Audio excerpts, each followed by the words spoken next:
Кыргызстан эгемендикти алгандан бери Кыргызстан экинчи Швейцария, Кыргызстан демократия аралчасы деген көптөгөн брендтерди өзүнө алып, биз ушундайбыз деп өзүбүздү позициялап келебиз. Негизи эле Кыргызстан кандай өзүн брендин түзүш керек, буга эмнелер керек, ушул жөнүндө сөз кылмакчыбыз. Бул үчүн бизде конокто Максат Чакип, бренд түзүү боюнча эксперт, көчмөндөр оюндарынын автору, жана Бахтияр Мухаммед, атаандаштык стратегиясы жана позициялоо боюнча эксперт. Саламатсыздарбы?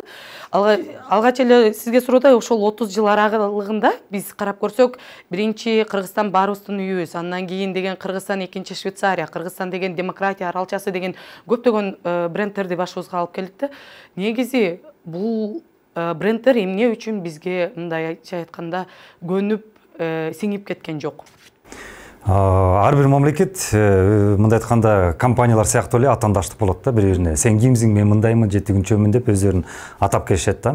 Анан ошол эле жана инвесторлор же туристтер же жөнөкөй эле коноктор бизге келип атканда, алар кайсы мамлекетке баратам, эмне болгон мамлекетке баратам деген өзүнө мисалы ошол суроону берип келишет да. Мисалы Афганистан десем, сразу эле түшүнөсүз уже тигинде, бул жерде согуш болуп атат, тигинден коркуу Кудай сактасын дейсиз да. А эгер Франция десем, ал жакта мода, гламур, мисалы ошондой бир сонун бир болгон мамлекет деп Эйфель мунарасы деп өзүңүзчө бир жакшы ассоциация болосуз да, сиз ошол Францияга барган аракет кыласыз да. Бирок ушул мындай айтканда имидждер эмнеден түзүлгөн? Албетте Афганистандын эмесин мисалын айтсак, буларга тилекке каршы айла жоктон баягы дүйнөлүк державалардын кийлигишени үчүн ошондой түзүлүп калган да. Ал эми ошол эле Франция же Италия, Америка Кошмо Штаттары же Жапония жада калса биздин жакынкы эле туугандарыбыз Туркияны алсак, булар башынан эле өздөрүнө ошо керектүү имиджди, керектүү образды башынан эле түзүшкөн. Эгер сен алдын ала азыр ошол образды түзүүгө аракет кылбасаң, анда Афганистанга окшоп сен үчүн бирөө түзө баштайт да. Ошондой эле эгер мен азыр максат катары өзүм бир жакшы бир элдин арасында, чөйрөнүн арасында бир жакшы сөздү түзө баштабасам, бир-биринде айтканда бир представленияны да, анда мен үчүн башкалар уже түзө баштайт да, алар мынтип айтышат, максат баланча, максат түкүнчө деп баштайт. А эгер алдын ала мен өзүмө бир образды, бир брендти жаратсам, азыркы учурда сиз серипчи деп атпайсызбы? Ансыңыдай элде да билип калат, максат түкүнчө деп. Ошондой эле мамлекеттер. Азыркы учурда мына Кыргыз мамлекети биз кимбиз? Сиз туура айттыңыз, 30 жыл ичинде биз то Швейцариянын экинчи Швейцариясы болуп келдик, жо жанагындай Санта Клаус өлкөсү болуп, же элдин баарынын үйү болдук, тигинчи эми бир жак бул изденүү. Бул жакшы изденүү. Бирок бүгүнкү күндө мына биз серепчилер, мына Бахтияр мырза болуп биз бардыгыбыз, азыркы учурда биз Кыргыз мамлекетинин брендин таптык. Бул брендти 3000 жыл мурун, 2 жыл мурун биздин ата бабалар жазып калтырып кеткен экен. Манас атабыз баш болуп, Барсбек каганыбыз баш болуп, ошонун баарын жазып кеткен экен. Бул асман өлкө, асман эли, англисче айтканда Skyland. Азыркы учурда биз ушул брендти Кыргыз мамлекетинин бренди болсун, мамлекеттик бренди болсун. Эмне десе, мисалы азыр Кытай жакында эле коңшуңуз карасаңыз, Кытайлар булар поднебесная, асман элиндеги мамлекет да. Ал эми жанагы Шыңгыз Айтматов ошол эле жазып кеткен, Жапон элин карасаңыз, страна баска жашоо, солнце дейт да. Көрдүңүзбү? Ар бир мамлекеттин өзүнүн кайманаттары бар. Экинчи аттары, мисалы саясатта эле кайманат болуп атпайбы?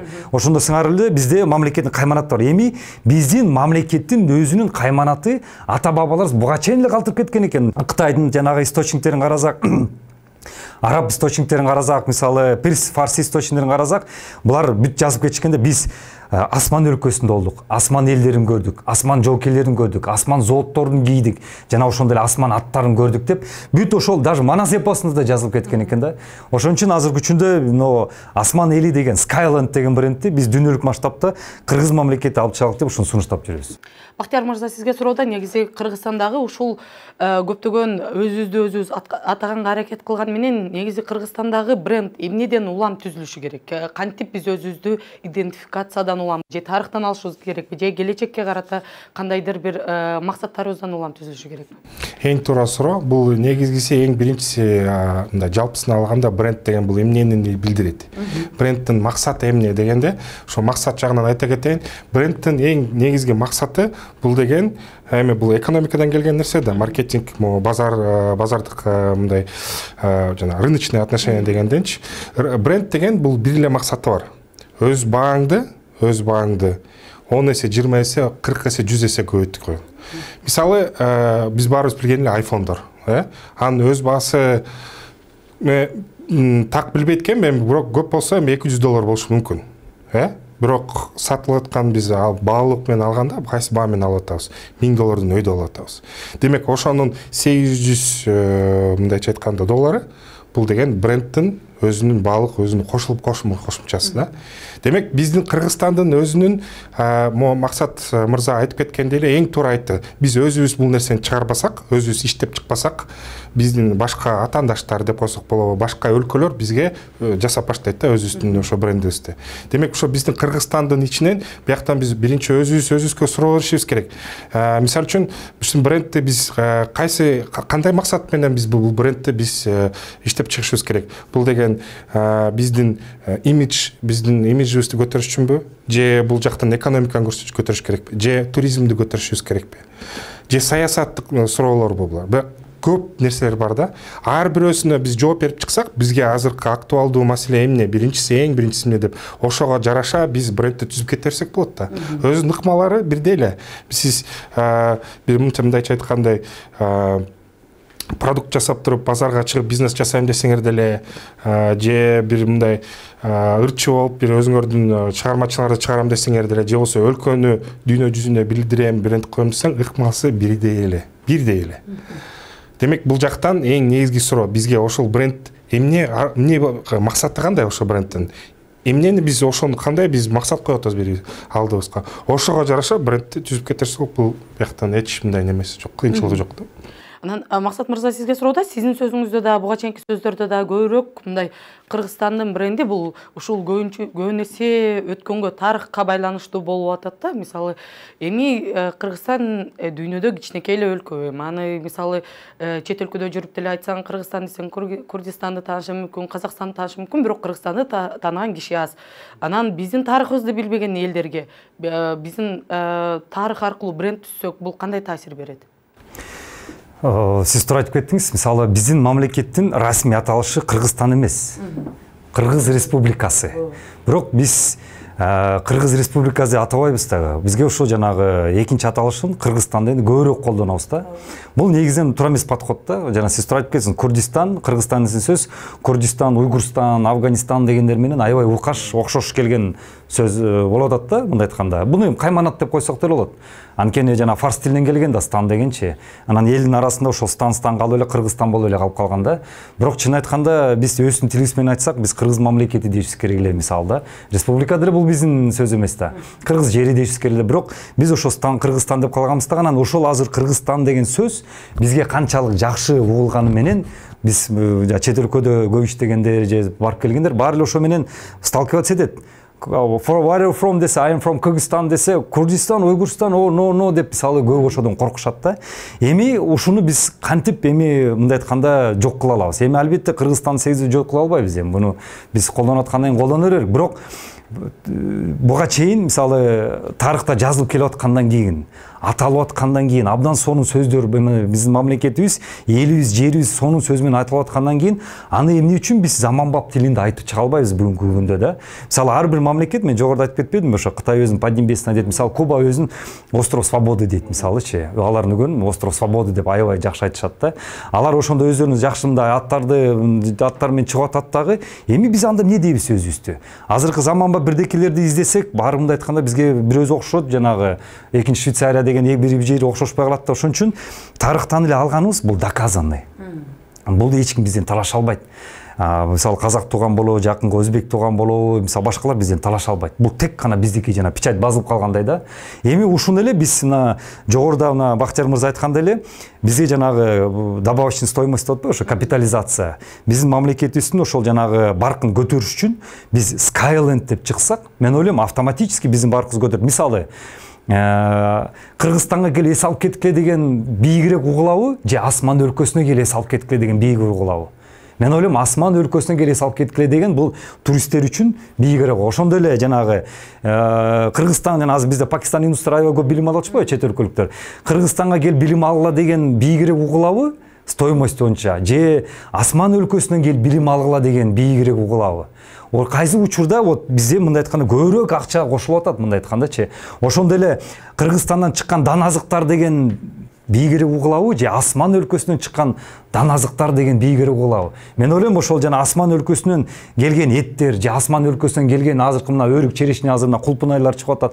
Кулпунайлар клубникалар десе, мен ойлойм потребительдер 2-3 эсе балким төлөгөнгө даяр болот да. Бул биздин рекламабызга да, имиджибизге дагы, жанагы чет өлкөдөгү азыр ар бир товаропроизводитель өзүнүн жанагы реклама, өзүнүн акчасын реклама кылып атпайбы? А когда момундай дүнөлүк ушу биздин мамлекеттик брендибиз пайда болгондо, алардын рекламасына акча аз кетип баштайт. Неге дегенде асман өлкөсү Skyland деп турган эле бүттү. Ал өзүнө эле уже реклама берет. Кайманат мындай күчтүү да. Канчалык мына саясатты эле көрүп атпайлыкпы? Канчалык күчтүү кайманат менен чыкса, ошончок эл аны көрүп, о, бул баатыр экен деп атышпайбы?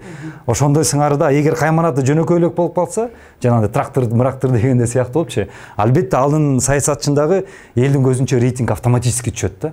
То есть биз дагы ошол жактан азыркы учурда мамлекетибиз көңүл буруп иштешибиз керек да. Бактияр мырза, сизге суроодо, сиз буга чейин негизи эле брендтер бул мындай баага көбүрөөк таасир тийгизет депчи. Кыргызстан азыркы күндө мисалы эми албетте жок эмес, бизде өзүбүздөн келчү туристтер жылыга өсүп атат дегендейчи. Анан ошолордон сырткары дагы кайсыл тармактарда өзүн көрсөтүүгө аракет кылыш керек? Себеби дегенде биз көрүп атабыз, мисалы Кыргызстанда 3 ай көлгө келишет, кээде ар кандай чокуларга чыккан альпинисттер келишет, андан сырткары эс ала турган деле жайлары жок. Биз өзүбүздү же рекламалай албай жатабызбы, же чын эле өлкөдө кызыктуу нерселер жокпу? Жок, биринчиден мен сизге бир жактан мындай кыстырма айтып кетейин. Көбүнчө мен айтып аткан нерседе кеп баада эмес. Кеп баалуулукта. Баалуулук канчалык чоң болсо, баасы ошончо көтөрүлөт, да. Ошон үчүн биздики көбүнчөсүндөн биздин эң көп катабыз ушу бияктан биз баабызды аябай үстүгө мындай чыгарып биз көтөрөбүз, бирок баалуулук жок болуп атпайбы? Мындай баалуулукту туура мындай аныкталбай атабыз да, түшүндүрө албай атабыз. Бизде канча эл болсо ошончо пикир болот атпайбы? Ошо биринчиси. Экинчиси болсо бул жактан деген негизги нерсесинен бияктан деген жанагы брендти Кыргызстаныбыздын, Кыргыз Республикабыздын брендин иштеп баштаганда бул жактан деген биз сөзсүз башка туристтик брендтерди жасашыбыз керек. Бул мындайча айтканда жана үй куруп атканда силер башында эң башында фундаменттен да баштабайт. Биринчи архитектурадан башталат, туурабы? Канча киши жашайт, канча киши келет, чыгат, мындай алдыга мындай келечекти ойлонуп, канча кишиге бул кимге калат деп ошонун баарын пландаштырып туруп, андан кийин архитектураны жасашат, анан куруп башташат да. Демек, ошол брендти иштеп баштаганда ошондой эле архитектурадан башташ керек. Мына биз Максат мырза менен бир нече убакыттын артында биз Ош шаарынын позиционированиясын брендин дагы иштеп чыкканбыз. Максат Байке дагы Чүй областынын көп жерден мындай жасап бартат да. Бул ошол эле жол менен бартат, ошол ыкма менен бартат да. Зонтичный архитектура деп коет. Бул деген прямо ошондой эле отуруп жасап ар бир чоң мондай болгон мондай асман эли деген брендти жасагандан кийин астында ошонун брендтин астында дагы толтура башка кириш керек да. Бул деген жанагы туризмди өнүктүрө турган бренд керек, бул деген экономиканы мындай жакшыртканга, инвесторлорду бизге тартып, бизге чогуу иштешкенге, ошонун баарына тең мен мындайча айтканда бир может даже 50-дөн 100гө чейин бренд жасашыбыз керек. Бирок ошол брендтин баары тең бир эң негизги асман эли деген брендке ошого байлануу болуш керек да. Мындай орусча айтканда логическое продолжение болуш керек. Бул деген чоң баштап ар бир өзүнүн мындай идеология, чоң бир идеологияны деген анын астынан бөлүнүп кеткенде болуш керек. Анын баарын тең жасаш аябай кыйын да, бул жумуш. Буяка деген адистер керек. Буяктан аябай көп еще саясий нерселер болуп кетиши мүмкүн. Мындай экономикалык, туристика баары жагынан сонун баары туруп турса, бирок саясий жагынан туура эмес болуп калышы мүмкүн да.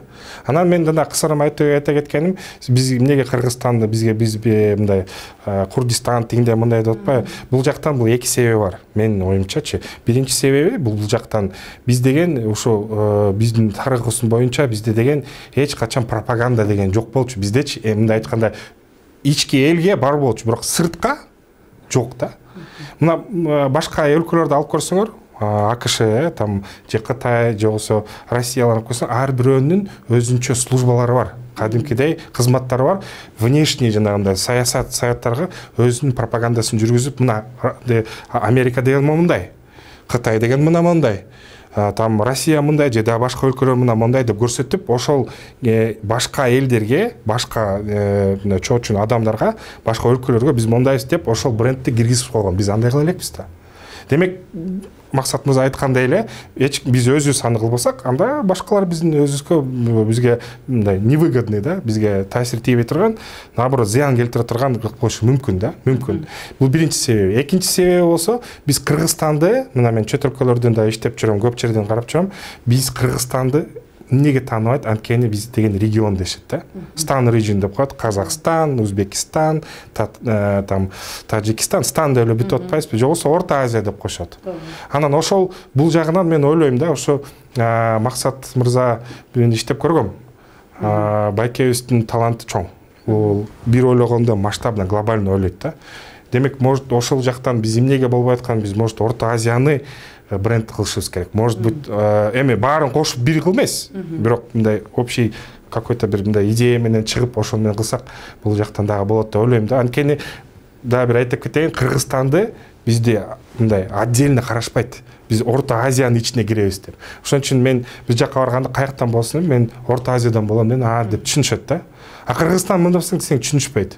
Бирок бул деген өзүбүздүн ошол Орто Азиянын ичинен дагы өзүбүздүн брендибизди чыгып туруп, биз ошондо чыгып иштеп чыксак, ошондо туура болот деп ойлойм да.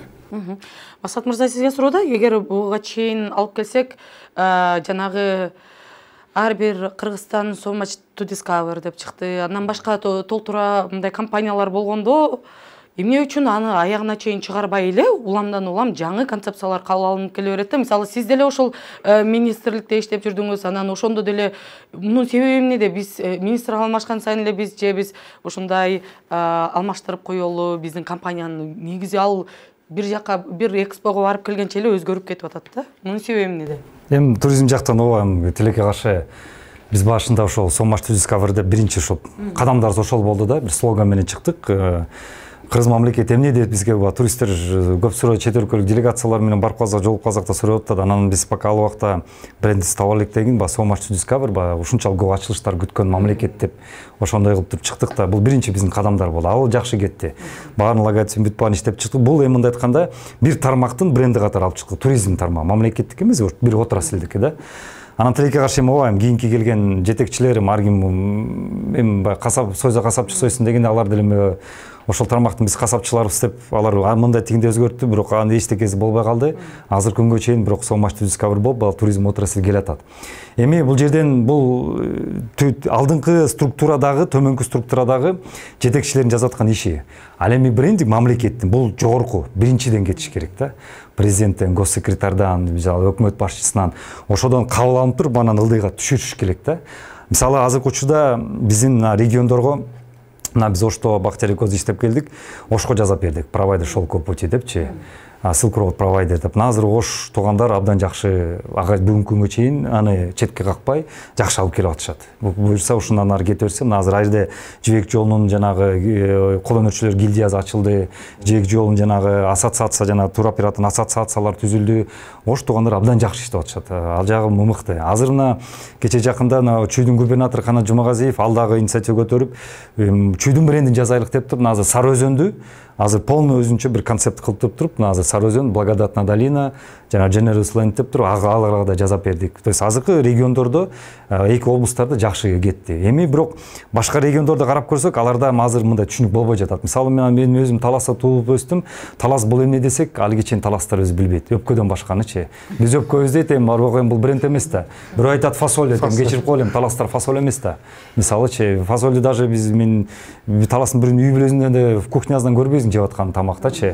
Анан көрүңүзбү ошо, бул жана биз жогору айткан туура эмес брендинг. Эгер биз өзүбүз азыр аракет кылбасак, жана сен фасольсуң же өпкөсүң деген ошентип мындай кайманаттарды мындай чапташтырып коет да. Бул эми мамлекеттин ичиндегисин айтып атабыз да. Ошон үчүн азыркы учурда мен ойлойм биз негизинен эле биз азыркы учурда мамлекеттик өзүнүн структуранын башкаруу системасын деле өзгөртүшүбүз керек го деп мен азыр бир таянакка келип атам. Мисалы бул жана азыркы учурда жаңы пайда болбоду креативный экономика деген мисалы түшүнүк пайда болду. Мына биз азыр жогоруда айтканда брендинг дейбиз, башкана бул ошо бар креативный экономиканын бир бутагы, бирок мындай айтканда өзөктөрүнүн бириси да. Мисалы бизде мына культура бар, бизде информация бар, жана могу сиздер ошон телевидениенин баарын каржылаган мамлекеттик телевизор каржылаган информация тармагы бар, архитектура бар, мисалы туризм бар, жанагы улуттук оюндар бар. Тилекке каршы көпчүлүгү дотацияда отурат. Мына ошол эле жанагы культураны карасаңар, театрлар бүт бар айлык өтүп, артисттер айлыгын күтүп отурушат, айлыгын берсең иштейбиз деп туруп, анан кийин көбүнсү жанагы жаловаться этет, мен спектакльге актер, артисттер спектакльге чыгарбойдум, тигиби дешипчи. Эми азыркы учурда дүйнө культураны өзүнчө карабайт. Культура бул толуктуу бизнес, акча тапкан сфера. Биздин культура тескерисинче акчаны короткон. Мындай айтканда акчаны бер деген сфера. А дүйнөзү монетизировать этип салган, то есть акча таба тургандай кылып салган да. Мисалы биздин эле бүгүнкү карасаңар, биздин артисттер азыр көбү какта жүрөт, той таштарда жүрөт. Бизнес кылып атышат, жанагы комустарын чертип, ар жерден баягы концерт болуп калса же бир той болсо тамада кылып туруп, алар акча тапып атат. Демек, биз ушул сфераны бүгүнкү күнгө уже монетизация башталган экен. Мындай айтканда бытовой уровеньде башталыптыр, бирок эми ошону дүйнөгө ошо биз деңгээлге чыгарбайлыкпы? Мисалы ошол эле информация тарабында биз азыр мамлекет телеканалын көбүн эле бюджет нерсени каржылайбыз. Ал эми мына ошол эле Россиянын ТНТсын карагылачы. Алар миллиард рубльдерди зарабатывать этип атышат. Бюджетке миллиард рубльдер эмелерди налог катары алып келип атат. Демек буну коммерциализация кылса болот экен. А Европа давно эле буга өткөн. Мисалы улуттук оюндарды карасак, улуттук оюндардын азыр федерация болду, ошо федерациялар алар өз-өзүнүн хозрасчётко самоокупаемостько деле чыгарсак болот. Мына азыр Көкбөрүнү эле карасак, мына казактык туугандар тигилер менен тайлашып атат, тияка барып туруп показ кылып демонстрация кылып атат. Бунун баары тең бизнес. Bunun barытың биз көрсө бул креативный экономиканын бир бутактары. Туризмди айтпай эле коеюн, туризм бул өзүнчө жана гигант мындай жаткандачы, жаткан. Ошол эле жана архитектураны карасак, биз архитектураны только жанагы шаарлар же канал же мосту курганга эле жанагы бюджеттен акча төлөйбүз да, ошолор кыйнабыз. Эми архитектураны бир моундай килтеген зданияны куруш үчүн архитекторлор канча акча алып атышат. Биз ошону азыркы учурда мен ойлойм, мамлекеттик башкарууга болгон көз карашты өзгөртүш керек дагы ошол креативный экономика деп тур, балким мен ойлойм, өзүнчө бир министерство чыгарыш керек, креативный экономика депчи. Ошон үчүн ошону маркетинг, брендинг туруш керек. Эмнеге дегенде, любой бизнестин өзөгү маркетинг турат да. Эгер маркетинг болбосо, ал бизнес өнүкпөйт, анан барып производство, анан барып продажа кетет да. Мен ойлойм, азыркы учурда биз могу СССРдан калып келген көз карашты, методду тышташыбыз керек. Биз азыртан жаңы көз карашыбыз кечибиз керек да. 21-кыл менен жашайлык. Экөөңүздөргө тең суроодо, ушул сиз бул Кыргызстандын бренди бул барды акча алып келе турган болуш керек депчи. Бирок ошол эле учурда мисалы ошол эле сиздин чоң катыштыгыңыз бар болгон дүйнөлүк көчмөндөр оюну. Ушул боюнча дагы көп сөз болот да. Эгер элдер арасында эмне үчүн башка өлкөлөргө өткөрүп берди, ошол убакта эле Кыргызстанда эле дайыма өткөрүп келе берсе, акча түшпөйт беле. Элдер келип биздин дагы кичине мындай дүйнө алдында репутациябыз жогорулабайт беле деген сөздөр болуп атат да. Сиз буга кандай карайсыз? Менин бул жерден өзүм көчмөн оюндардын авторлорун бири катар айтып коеюн. Себеби ошол 2013-жылы мен туризм департамент жетекчиси болгондо ошол көчмөн оюндарын баштаганбыз да. Анан кийин эле 2-3 оюнда катышкандар чыгып калышпады, авторбуз депчи. Анан тилекке каршы биз башында мен бир бизнестен коркком, ошол азыр бүгүнкү күндө тилекке каршы башталды да. Көчмөн оюндарынын келечеги жок деп койсом болот да. Себеп дегенде биз башында көчмөн оюндардын бир олимпиялык оюндарынын бир мындай альтернативасы катары жаратканбыз да. Олимпиялык оюндар мейли спорт менен башкарып, ошонун үстүндө жанагындай дүйнөлүк масштабта миллиард долларлар айландырып, ушундай бир экономический бир катализатор катары келсе, биз да ойлогонбуз, бул этноспортту, жана ошол көкбөрү, сөкбөрү, оодарыш тиги буларды баарын тең чогултуп туруп, жана сумо деген ушуулар жатат, биякта жанагы түрктөрдүн жирити жатат, ошол Американ ковбойлору жатат, ошонун баарын чогултуп келип туруп, биз этноспорт боюнча бир олимпиада кылалык дегенбиз да. Биз бүт методикасын, стандарттардын, технологиянын баарын тең иштеп чыгып, мына ошо Бактиялар мырза ошондордун баарын тең кошуп, маркетинг стратегияларын, жанагы спортивный маркетинг, менеджменттин баарын тең изучать этип туруп, биз ошону олимпиадалык, жанагы жогоруда Бактияр мырза айтып кетпеди, архитектурасын чийет депчи. Биз ошону архитектураны чийгенбиз. Олимпийский уровендеги архитектураны чийгенбиз. Бирок тилекке каршы ошол кездеги бийлик жөн эле берип салды түрк туугандарга. Эч кандай мисалы бир азыр франшиза деген түшүнүк бар да. Эси бир жакшы успешный бизнес болсо, сен аны берип атсаң, франшиза кылып туруп бересиң да. То есть конкретно кол коюшасың, могу жерде момундай кызыл кыласың, могу жерде көк кыласың деп, анан сенен алып аткан киши, сизден алып аткан киши ал ошондой көк же кызыл кылып туруп, ошондой баягы сиздин бизнесиңиз баары чет өлкөдө ошондой болуп туруп чыгат да. Тилекке каршы биз жөн эле берип салдык. Жыйынтык эмне болду? 4-чү оюндарды менин жеке пикирим боюнча Түркиядагы 4-чү оюн провальный болду. Провальный. Түркиядан бирдеке уктуңузбу мына болуп атканын? Эч ким уккан жок, көргөн да жок. Эми Түркиянын ичиндеги каналдар көрсөтүп койгондур, бүттү. Ачылышын каралачы Түркиядагы. Жарымызына чейин бир түшүнүксүз бирдеке болду, жарымызына чейин жөн эле концерт болуп кетти. Баягы 9-майда же 8-мартта өргөн концерттер болуп кетти да. Анан азыркы учурда мына 5-чисин азыр казак туугандарга берди. Мына 3 ай калды оюндарга. Эми июнда эсептөбөзөк 2 ай калды. Кече мына сайтына кирип көрдүм, тиги көчмөн оюндарынын Казакстандагы оргкомитеттин сайтында эч кандай жумуш жок. 2 ай калды, мына азыркыга чейин эч кандай кыймыл аракет жок. Мунуз аз келгенде тилекке каршы Казакстандын өкмөтү бюджетти кесип салды 5-чү оюндарда.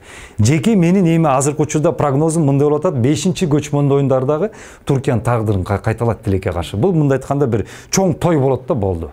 Оюндар деп же көчмөн оюндар деп, дүйнөлүк көчмөн оюндар деп айтыш мен үчүн азыр кыйын болуп турат.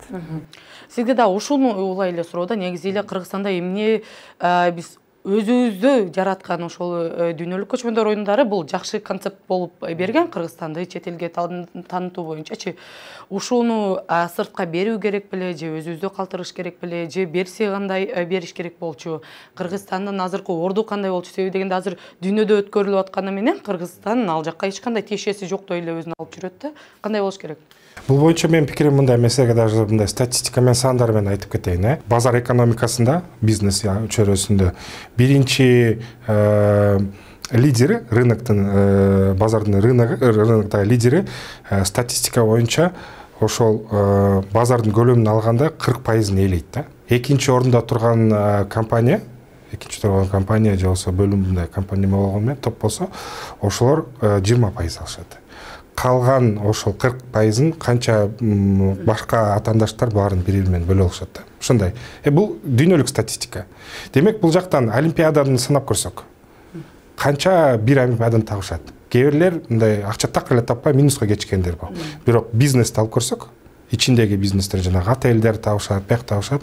Ошол дүйнөлүк масштабта, дүйнөлүк игры кочевника деп атпайсызбы? Көчмөн оюндары. Ошол потенциалы олимпиада канча тапса, ошонун жарымынан да эки эсе азыраак тапкандай, бирок ошондой көлөмгө жеткенге болмок да, ошондой бизде возможность болгон. Мен ойлойм да, ушул сиздин сурооңузга биздин потенциал ошончолук бар болчу. Кыргызстан эмес, негизи эле бүт бирок Кыргызстандан жаралган да. Андан кийин бул биздин Кыргызстанга дал ушундай брендтер керек. Бул деген туристический бренд болду, культурный, маданият жагынан, спорт жагынан канча аябай чоң жумуш жасалган. Бул жагынан Максат мырзага, анан командасына бүт жана жасаган кишилерге таазим этем да. Кыргызстанды дүңгүрөттүк. Көкбөрүн деген ким белчү эле? Биз эле билчүбүз. Азыр болсо, азыр бизде ошонун артынан кандай азыр өнүгүп, биздин Кыргызстан менен Казакстан чыгышканда, таймашканда эл классика деп айтылып калат да. Ушундай сонун нерселер болуп атат. Бул деген дал ушундай жок дегенде, эң аз дегенде ушундай брендтерди иштеп жашап чыгып, бирок ушундайдын элестетсеңер, ушундай брендтен 10 болсо кандай болот эле Кыргызстан, кандай өнүгөт эле? 100 болсо кандай болот эле? Бул деген жана айтып кеткенде архитектурадан туура жасап, иштетип, ар бир отраслдын, ар бир экономика болобу, маданият болобу, дагы ошонун баарына тең иштеп чыгыш керек. Элестеңер, ар бир ошондой отраслдагы биз бренд жасап, анан баары дүйнөгө күңгүрөп турсак, ошондо биздин экономикабыздагы автоматически эле бүт баары тең эле акча дагы келет, инвестиция дагы келет, культура дагы көбөйөт, бүт баары көбөйөт. Бунун баарына тең, бул эмнеси жакшы айтылган, эмнеси бунун баары тең жасаган оңой эле. Буга деген бир эле нерсе керек. Биздин Кыргызстандын ичинен, биздин жогоруда турган, биздин президенттеги орундан турган же андан ылдыйраак болобу, бирок ошол жактан указ түшүш керек да. Иштеп чыгышкыла депчи. Бул керек болсо, көп бул идея да. Бул биздики, биз мындай кол өнөрчү болуп же биз мындай производство жасап иштикке чыгарган жокпуз да. бул интеллектуалдык жумуш. Бул жумуш деген бул именно ошол жагынан бул даже каражат деле кетпейт. Креативдүү экономикада креативдүү ошол да. Көп деле кетпейт бугачы. Бирок ошонун баарын жасагандан кийин дагы, баарын жасап, баарын укмуш жасагандан кийин дагы муну деген ишке ашырыш керек да. Ошо ишке ашырганда андан кийин бүт уяттын баары чыгып атпайбы? Жасай албай калып атат, жанагындай коррупция болуп кетип атат, дагы толтура болуп атат. Бирок буга карабай эле биз алдыга кадам таштап эле жасап, ушундай мындайча айтканда попыткаларды жасап кетиришибиз керек. Ошон үчүн могу биринчи жанагы бренд жасалып кеткен жанагы Асман эли деген азыр мен мындай ойлойм да, убагында канча бир 10 жыл болуп кетти го дейм, не эмес? 15-жылдан бери. 15-жыл, почти 10 жыл болуп кетиптир. Ошондо биринчи попытка болуптур. Ушул попыткаларды жасап кетириш керек. Кетиришке бир күнү жетебиз. Анан бирок азыр ошончо убакыт өткөн менен дагы Асман шаары дагы жасалып баштабады мындай планда, Ушул жагынан тема биздин ушул темасы актуалдуу болушу мүмкүн деп ойлоймбу. Мен ойлойм Максат байке өзү каршы болбойт. Биз даярбыз, иштеп бул чыгарганга мындай нерсегечи. Как патриоты, как өзүбүздүн неме гражданин болгондон кийин мындайга жумушка жасап иштегенге бул аябай интересный тема болмок да, мен ойлойм ушундай. Рахмат. Биздин убактыбыз аягына чыгып баратат. Сиздерге акыркы суроодо биз ушул буга чейинки айтылгандай эле Кыргызстанда мисалы Кыргызстан демократия аралчасы деп жүрүп демократия болбой калдык. Анан Кыргызстан баарыбыздын үйүбүздө, ичибизде жаңжалдар көп дегендейчи, уруш жаңжалдар көп дегендей. Ушундай нерселердин баарынын экөөңүздөргө тең суроо, бул ушундай нерселердин баары мындай ичибиз менен сыртыбыз төп келе тургандай болуш үчүн коом кандай өзгөрүш керек? Буга мамлекет кандай чечимдер кабыл алышы керек? Азыркы учурда бизде жакшы бир жаңы конституция кабыл алганда жаңы бир должность пайда болду да, бул жабыдан жакшы. Эми жаңы эмес, бирок жакшы. Бул мамлекеттик катчы деген. Мамлекеттик катчы негизги бул кишинин ошол должносттун прерогативасы, полномочиясы ушул да. Ушул мамлекеттик идеологияны жүргүзүү. Идеология деген эмне? Бул эскиче идеология, жаңыча бул брендинг. Мисалы жана товар компанияларынын деле бренди бул идеология болуп атпайбы. Биз ошол идеологияны эрчегөн үчүн ошол товар деле алабыз, же ошол мамлекетке барабыз, же ошол кийимдерди деле кийебиз, же ошол эле машиналарды айдайбыз дегендей да. Ошондой сыңар эле да, ар бир мамлекеттин өзүнүн идеологиясы болот дагы, ошону ошол мамлекеттик катчы жүргүзүш керек. Ошонун баарын тең бир чоң стратегия менен, программа менен иштетип чыгып туруп, мына сизге ошон, бизге ошон адистерди чогултуп, ар бир тармактан ушундай керектүү адистерди чогултуп туруп, анан ошол жактан мамлекеттик катчыбыз чоң бир жумуш алып барыш керек. Тилекке каршы бүгүн ал жумушту ал мамлекеттик катчыдан биз көрбөй жатабыз да. Ошон үчүн азыркы учурда мына идеологиялардын бирдей айтканда мына таймашы болуп атат десек болот да. Бул диний идеологиялар кирип атат, батыштын идеологиясы кирип атат, тияктын бияктын чыгыштын чыгып, ар кандай идеологиясы бизде аралашып атат. Бирок кыргыздын идеологиясы гана деген сөз да. Сизге да ушул эле суроо? Бул жактан мен мындай деп айтып кетсем болот да. Негизи жанагы эл 50 жылда алмашат деген бир сөз бар эмес беле бизде. Мен ойлойм, биз мына 30 жылдан бир аз ашып калдык. Биздин эгемендүүлүк болуп, биз кыргыз деп өзүбүздүн кыргызмын деп айтып монтип сүйлөп калганыбыз, өзүбүздү кыргыз деп тааныганыбыз ошо мына аз эле болуптур. Могу союз кургандан кийин. Мурун деле бар болчу, бирок азыркы мындай жаңы убакытка алганда мына ушундай эле убакыт болду. Биз өзүбүздүн кадамдарыбыз менен басып, өзүбүзчө мындай акырдан бутубузга туруп келатабыз. Ушул убакытта мен мындай деп ойлойм да, бул мен жеке пикирим. Ойлойм, бирок силердин көрүүчүлөргө, мындай катталуучуларга жакпай калышы мүмкүн бул неме да, пикир. Бирок мен ойлойм, биздин Кыргызстаныбызды мындайча айтканда ребрендинг кылыш керек. Убакыт келди. Репозиционирование убагына келди. Анткени биз деген могул жанагы совет кургандан кийин 91-жылы биз өзүбүздүн эгемендикти алып, аны иштеп баштаган менен мына 30 жыл өттү. Бул деген переходный период болду. Биз жанагы мындайча айтканда, эми туура эмес, может айтам, жанагы күйөөсү менен аялы ажырашып кеткенден кийин андан кийин деле жашоо бар да. Биз дагы эле ошол системада калып калдык да. Биз бир союз болуп чоң өлкө болгонбуз, бирок андан чыктык. Азыр дагы мындай карап көрсөк, биздин кызыл түсүбүз бар. Флагыбызды алгандачы. Бизде качан кызыл түс бар болчу? Биздики көп асаба болчу, манасыбабыздан эле.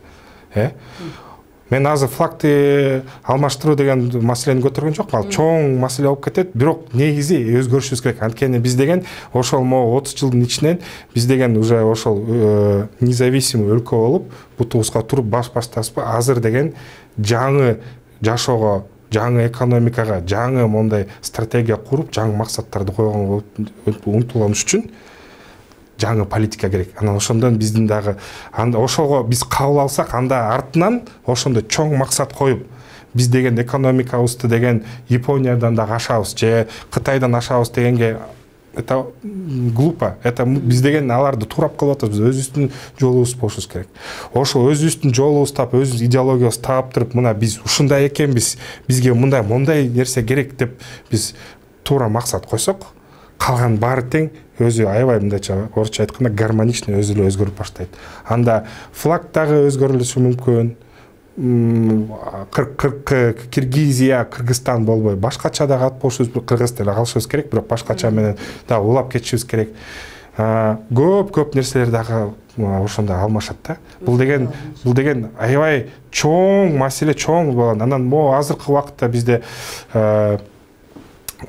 немебизди, флагыбызды алмашып калбадыбы? Башында аябай неметкенбиз, чырдап аябай кыркырышканбыз, көбүнчөсү каршы болгон, бирок убакыт өтүп көнүлө калбадык. Ошентип эле көнүп эле кетебиз. Мына дагы бир мен ойлойм, 20 жылдан кийин бул суроо мындан дагы актуалдуу болот. Мындан дагы бизге бул зарыл болобуз буга. Анан ошондо дагы өзгөрүүлөр ошондо өтөт деп ойлойм да. Бул менин өз пикирим. Чоң рахмат. Урматтуу көрүүчүлөр, бүгүн биз Келкел платформасында Кыргызстандын брендинг маселеси же болбосо Кыргызстан эмне үчүн экинчи Швейцариядан демократия аралчасына чейин болгону менен булардын эч кимиси сиңбегени, эл аралык деңгээлде көтөрүлбөгөнү жөнүндө сөз кылдык. Бул үчүн бизде конокто көчмөндөр оюндарынын авторлорунун бири, бренд түзүү боюнча эксперт Максат Чаки жана атаандаштык стратегиялары жана позициялоо боюнча эксперт Бактияр Мухаммед болду. Келип бергениңизге чоң рахмат. Алып барган мен Перизат Сайтбурхан. Кийинки берүүлөрдөн көрүшкөнчө саламатта туруңуздар.